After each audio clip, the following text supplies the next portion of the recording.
अपनी जिंदगी के पिछले हिस्से को देखिए और जानिए कि आपका मन कहीं लगा है, कहीं रुका है, या केवल आपका मन अभी तक बस आपको भगा ही रहा है। अब सवाल ये आता है, अगर मन का काम भागना या भगाना ही है तो क्या जिंदगी भर हम भागते ही रहेंगे? क्या हम रुकेंगे नहीं?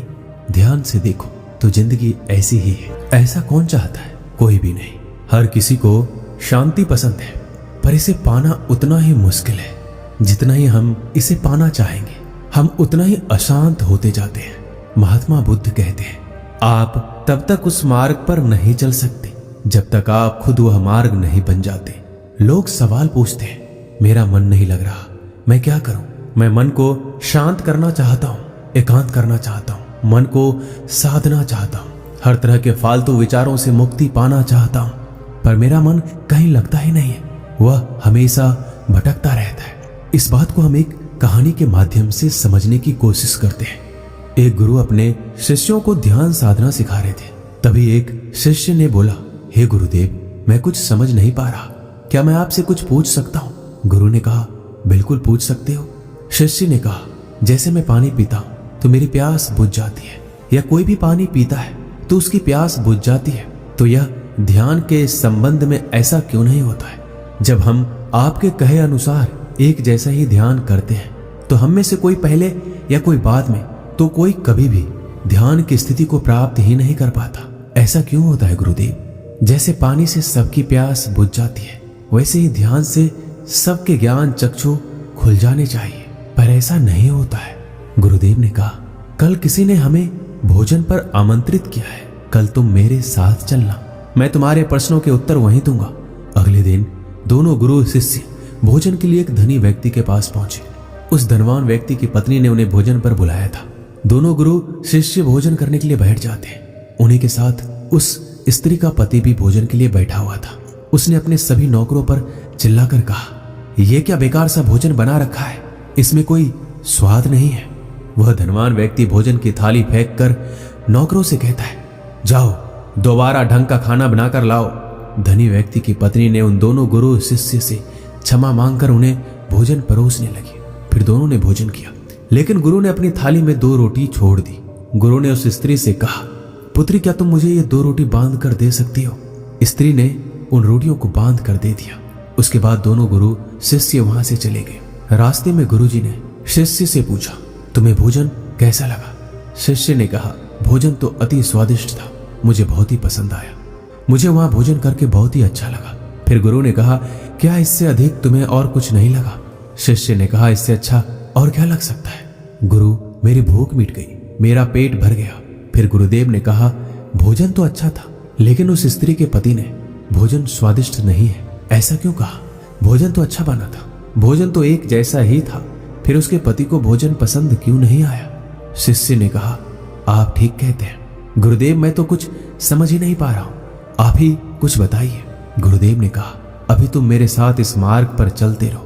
गुरु शिष्य चलते चलते बहुत दूर निकल गए। शिष्य ने गुरुदेव से कहा, गुरुदेव, हम हमारे आश्रम के मार्ग पर तो नहीं है, फिर हम इस मार्ग से कहां जा रहे हैं? गुरु ने कहा, बस चलते रहो। बहुत दूर चलने के बाद एक फटेहाल व्यक्ति गुरुजी के सामने आया और उनके चरणों में गिर पड़ा और बोला, हे परमात्मा, मेरी मदद करो, मैं 3 दिन से भूखा हूं, मैंने कुछ भी नहीं खाया है, आप कृपा करके मुझे कुछ खाने को दें। गुरुदेव ने उस व्यक्ति को एक पेड़ के नीचे बैठाया और उन 2 रोटियों को निकाल कर दे दिया जो उस महिला ने उन्हें बांध कर दिया था। रोटियों को देखते ही उस गरीब व्यक्ति के आंखों में चमक आ गई। उसने तुरंत उन रोटियों को खा लिया। खाते समय उस व्यक्ति की आंखों से आंसू निकल रहे थे।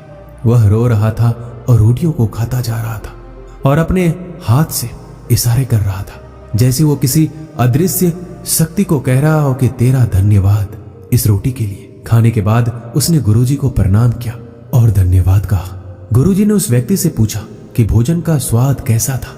उसने कहा, स्वाद तो कहीं था ही नहीं, उन रोटियों में केवल जीवन था परमात्मा। ये रोटियां नहीं थी गुरुदेव, ये साक्षात जीवन था। ये बातें कहकर वो व्यक्ति वहां से चला गया। गुरु ने शिष्य से कहा, देखो, भोजन वही था, एक व्यक्ति को उसमें स्वाद नहीं आता, तुम्हें उसमें स्वाद आया, तुम्हें भोजन पसंद आता है, लेकिन वही एक व्यक्ति को भोजन में स्वाद नहीं आता है, बल्कि वह इसमें ईश्वर, परमेश्वर और जीवन को देख लेता है। इसी से पता चलता है कि व्यक्ति और भोजन के तृप्ति में भी अंतर है। पहले व्यक्ति की इसमें कोई तृप्ति नहीं होती, तुम्हें थोड़ी तृप्ति होती है, और इस फटेहाल व्यक्ति को अनंत तृप्ति होती है। ऐसा ही ध्यान के संबंध में भी होता है। जिसको जितना प्यास होती है वह उतना ही जल्दी मार्ग बना लेता है। उस शिष्य की जिज्ञासा का समाधान हो चुका था, उसके प्रश्नों का उत्तर उसे मिल गया था, लेकिन प्रश्न का उत्तर हमें अभी नहीं मिला है। प्रश्न ये था कि हमारा मन क्यों नहीं लगता। दोस्तों, जो लग जाए वह मन नहीं है। मन का स्वभाव ही है भागना। जब हमारे पास कोई चीज अत्यधिक होती है तो हमारा मन उससे भागने लगता है। जैसे उस धनी व्यक्ति का मन जो उस भोजन से भाग रहा था, जो उसके लिए आम बात थी। लेकिन जब कोई चीज हमारे पास सीमित मात्रा में होती है और हमें मिल भी जाती है, तब हमारा मन उससे जुड़ा भी रहता है। जब हम उस चीज की अहमियत अपने जीवन में थोड़ी बहुत रखते हैं, जैसे उस शिष्य का मन उस भोजन से थोड़ा बहुत जुड़ा हुआ था, तो उसने उस भोजन के बाद स्वाद को भी जाना। लेकिन जब हमें कोई चीज चाहिए होती है जो हमारे पास नहीं होती है, तो पहले हमारा मन उस चीज के लिए बहुत ही लालायित रहता है। वह हर हाल में उसे पा लेना चाहता है। लेकिन जब कोई चीज प्राणों से जुड़ी हुई हो, जैसे कि वो 2 रोटी, और जब बात प्राणों पर आ जाए तब मन गायब हो जाता है। तब आप स्वाद नहीं देखते, भोजन का प्रकार नहीं देखते, तब आपको सिर्फ भोजन चाहिए होता है। तब आप एकाग्र हो जाते हैं। भोजन के लिए जो मिले उसी में आपको आनंद आ जाता है। स्वाद हो या ना हो, आपके प्राण अंदर तक उसे स्वीकार कर लेते हैं। और ये तब होता है जब मन नहीं होता है। जीवन में हम हमारे मन को लगाने की बहुत कोशिश करते हैं। कुछ पढ़ाई में लगाने की कोशिश करते हैं, तो कुछ अपने काम में लगाने की कोशिश करते हैं। लेकिन आपने देखा होगा कि मन कहीं नहीं लगता, और ये लग भी नहीं सकता, क्योंकि इसका काम किसी चीज में लगना नहीं, बल्कि इसका काम बस इधर से उधर आपको भगाना है। एक चीज आपके जीवन में मिलती है, फिर आपका मन दूसरी चीज पर ले जाती है। दूसरी चीज जब आपको मिल जाती है तो आपको तीसरी चीज पर ले जाती है। मन कभी भी संतुष्टि को नहीं जानता, वह केवल पाना जानता है। पाने के बाद भूल जाना जानता है। जो मिल गया उसे छोड़ देने की आदत होती है, जो छूट गया उसे फिर से पा लेने की मन की आदत होती है। जन्म से लेकर मृत्यु तक इंसान भागता ही रहता है, कभी किसी चीज के पीछे, कभी किसी इंसान के पीछे। लेकिन फिर कुछ इंसान भागना बंद कर देते हैं, तब चीजें उनके पीछे भागती है। वह किसी चीज के पीछे नहीं भागते। इसका सबसे बड़ा उदाहरण स्वयं गौतम बुद्ध है। हम आम लोग कैसे अपने जीवन में ठहराव ला सकते हैं, कैसे हम अपने जीवन में एकाग्रता ला सकते हैं, कैसे हम अपने जीवन में अपने मन को हम नियंत्रित करने से रोक सकते हैं। और इसका एक ही रास्ता है, वो है ध्यान। ध्यान आपके जीवन को व्यवस्थित बनाता है। मन भागता है, ध्यान ठहराव बुलाता है। मन लालच देता है, ध्यान लालच को देखने की शक्ति देता है। मन कहता है दूसरी चीज को पकड़ लो, ध्यान कहता है जो मिला है उसी में खुश रहो। जीवन में ध्यान एकाग्रता लाता है, लेकिन ध्यान को लेकर भी हम भ्रमित रहते हैं। ध्यान का मतलब आंख बंद कर बैठ जाना नहीं होता। एक छोटी बच्ची बहुत ही अच्छी बांसुरी बजाती है। जब वह बांसुरी बजाती है तो उसका मन उसके सुर में खो जाता है। उसके प्राण केवल उस बांसुरी के धुन में ही रम जाती है, और यही उसका ध्यान बन जाता है।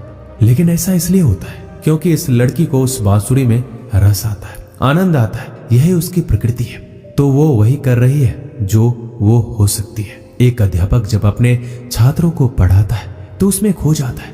वो अपने प्राणों से पढ़ाने का आनंद लेता है, उसमें रुचि है उसे, यही उसकी प्रकृति है। जब वो पढ़ा रहा होता है तो उसके मन में कोई हलचल नहीं होती, ना वो भूतकाल की सोचता है, ना वो भविष्य की। वह केवल वर्तमान क्षण में ही रहता है, और यही उसका ध्यान है। जो व्यक्ति जो है अगर वही होने लगे तो उसमें अपने आप ही ध्यान उत्पन्न होने लगता है, वो एकाग्र होने लगता है। लेकिन जब व्यक्ति कुछ होने की कोशिश करता है तो उसका मन हावी होने लगता है, एकाग्रता टूट जाती है, और तब हम भागते रहते हैं। जीवन में हमें सब कुछ मिल जाता है, तब भी हम सोचते हैं कि कुछ रह गया है। और यही अधूरापन कभी कम नहीं होता, क्योंकि जो आप हो सकते थे, जो आपकी प्रकृति थी, आप नहीं हुए। आप जीवन में बाकी सब कुछ हो गए, लेकिन जिन कार्यों में आपका गुण था आप वही नहीं हो पाए। ऐसे ही आप हमेशा अधूरे रह जाते, तब मन कहीं नहीं लगता। मन की प्रकृति ही लगने की नहीं है, जो लगता है वो एकाग्रता है, वो ध्यान है। और जहां आपको एकाग्रता मिल जाए, समझ लेना वही आपके लिए बना है। जिस पर चलकर आप संपूर्ण हो सकते हैं। दोस्तों, इस वीडियो में बस इतना ही। मिलते हैं अगली वीडियो में। अपना ख्याल रखिएगा। धन्यवाद।